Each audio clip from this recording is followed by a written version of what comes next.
Après, on a un cœur, mais on a aussi un intellect, une intelligence qui nous permet de raisonner.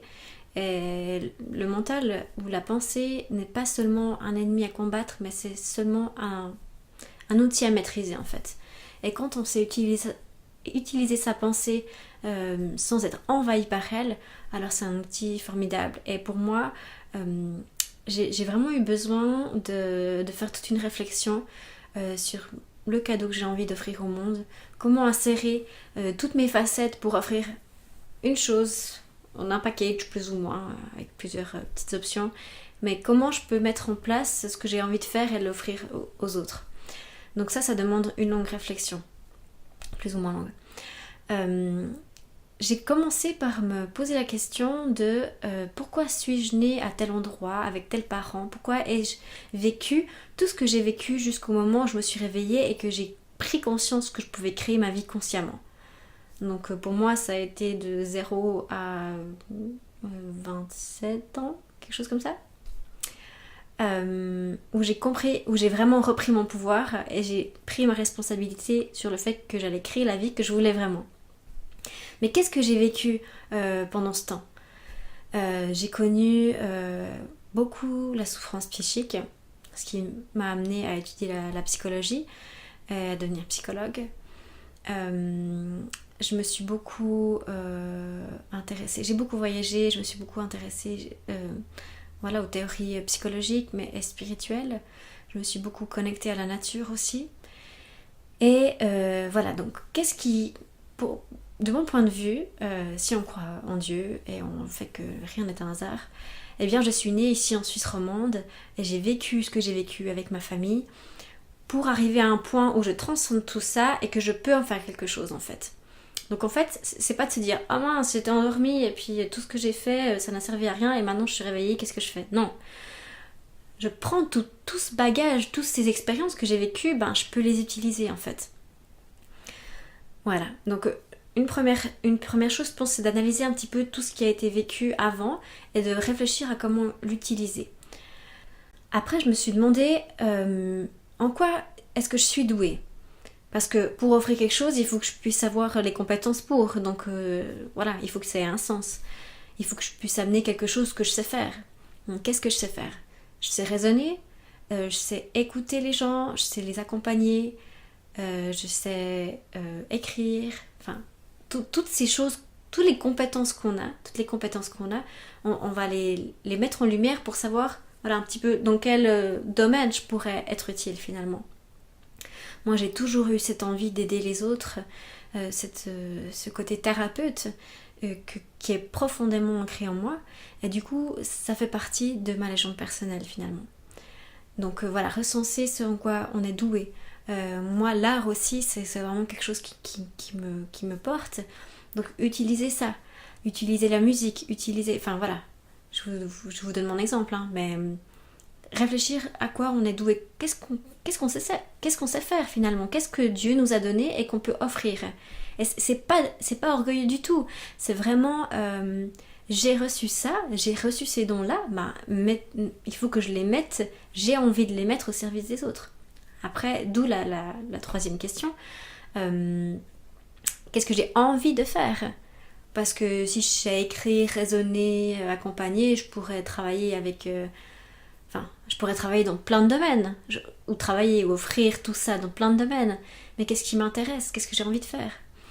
Bien moi, vu que j'avais cette réflexion entre psychologie et spiritualité, j'avais aussi tout cet aspect écologie, prise de conscience, zéro déchet, vivre autrement. Comment mettre tout ça ensemble ? Les questions LGBT aussi. Et pour moi, le domaine de la spiritualité, il surplombait toutes ces étapes, ces chevaux de bataille, on pourrait dire, toutes ces causes en fait qui me tenaient à cœur de changer, parce que des fois on est un petit peu mégalo, on se dit j'ai envie de faire que ça soit différent, je vais m'engager là, je vais m'engager dans telle association, puis en fait on s'éparpille, puis on choisit pas vraiment, puis on arrête après parce qu'on est épuisé, donc vraiment trouver le truc qu'on va faire vraiment, et puis on laisse tomber certaines choses parce que ça va pas le faire. Et moi j'avais toutes ces envies, ces causes qui me tenaient à cœur, et je me suis dit la spiritualité c'est quelque chose qui peut toucher tout le monde en fait. C'est cette idée qu'on est tous connectés à des valeurs humaines qui nous rendent heureux, et que si chacun, que ce soit le président, le maçon, l'enseignante, le psy, le jardinier, enfin peu importe, tous ces gens, s'ils sont connectés à leur légende personnelle, ils pourront donner le meilleur d'eux-mêmes, et ça va régler les problèmes de dépression, d'obésité, de maladies physiques, des problèmes sociaux, tout ce qui est discrimination vers les personnes LGBT, tout ce qui est écologie. Enfin, pour moi, la spiritualité, c'était le truc qui fait que en fait, tous les autres problèmes peuvent être résolus via l'éveil spirituel. Ça veut dire, et du coup, je me suis dit, bah, c'est ça que je veux faire en fait.